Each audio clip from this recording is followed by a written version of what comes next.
పోలీసుల మీద దాడి చేసి తప్పించుకునేందుకు యత్నించిన గంజాయి స్మగ్లర్ మీద పోలీసులు కాల్పులు జరిపిన ఘటన నెల్లూరులో కలకలం రేపింది. గంజాయి అక్రమ రవాణా జరుగుతోందన్న పక్కా సమాచారంతో పోలీసులు తనిఖీలు చేపట్టారు.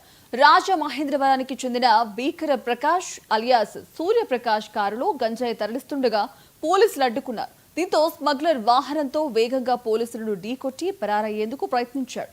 దాడిలో ఓ కానిస్టేబుల్ కు గాయాలవడంతో ఆత్మరక్షణ కోసం బాలాజీనగర్ సీఐ సాంబశివరావు 2 రౌండ్లు కాల్పులు జరిపి స్మగ్లర్లను అదుపులోకి తీసుకున్నారు. ఇక కారులో ఉన్న 22 కేజీల గంజాయిని స్వాధీనం చేసుకున్నారు.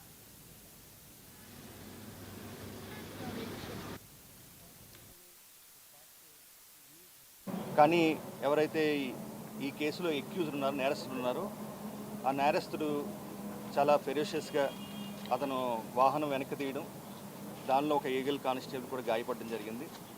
అదేవిధంగా నెల్లూరు పోలీసుల్లోని వాళ్ళ ఇన్స్పెక్టర్ గారు, వాళ్ళ సిబ్బంది అందరూ కూడా చాలా చాకచక్యంగా వారికి వ్యవహరించారు. దానివల్ల ప్రత్యేకంగా అతన్ని చేసి పట్టుకున్నారు. మొత్తం అతను ఇక్కడ ఒక ప్రాంతంలో వెహికల్ కూడా వదిలేశాడు. తర్వాత అతను పట్టుకోవడం జరిగింది. ఈగల్ కానిస్టేబుల్ కూడా ప్రస్తుతం సేఫ్గా ఉన్నారు. ఆయన హాస్పిటల్లోని చికిత్స పొందుతున్నారు. ప్రత్యేకంగా రాష్ట్ర వ్యాప్తంగా ఈగల్ కూడా ప్రత్యేకమైన దాడులు కూడా చేస్తున్నాయి. ఇప్పటి వరకు సుమారుగా 23,000 కేజీల గంజాయిని మేము సీజ్ చేయడం జరిగింది.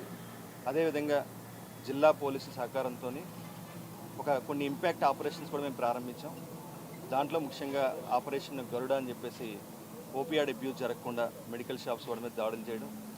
అదేవిధంగా operation eagle trains, Orissa based trains మీద కూడా మేము ప్రత్యేకంగా దృష్టి పెట్టాం.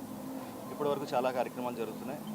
ఇటీవల కాలంలో ఆపరేషన్ సేఫ్ క్యాంపస్ జోన్, విద్యార్థులకి గంజాయి డ్రగ్స్ చేరకుండా ఉండడం కోసం 100 మీటర్ల పరిధిలో విద్యా సంస్థలు ఎక్కడా కూడా గంజాయి దొరకకూడదనే ఉద్దేశంతో ప్రత్యేకంగా ఈ ఆపరేషన్ సేఫ్ క్యాంపస్ జోన్ ప్రారంభించడం జరిగింది. సుమారుగా 25,000 అవుట్లెట్స్ మీద మనం పరిశీలించడం జరిగింది.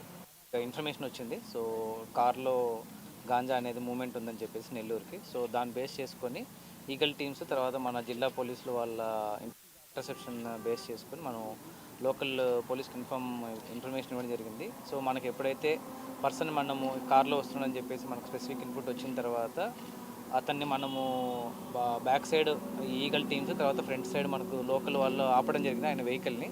బట్ ఆ క్రమంలోనే అతను కొద్దిగా ఫ్రేషియస్గా చేసి బ్యాక్ తీసుకునేటప్పుడు కానిస్టేబుల్ కొద్దిగా దెబ్బలు జరిగాయి. ఆ టైంలో మనకు సిఐ గారు ఫైర్ చేయడం జరిగింది.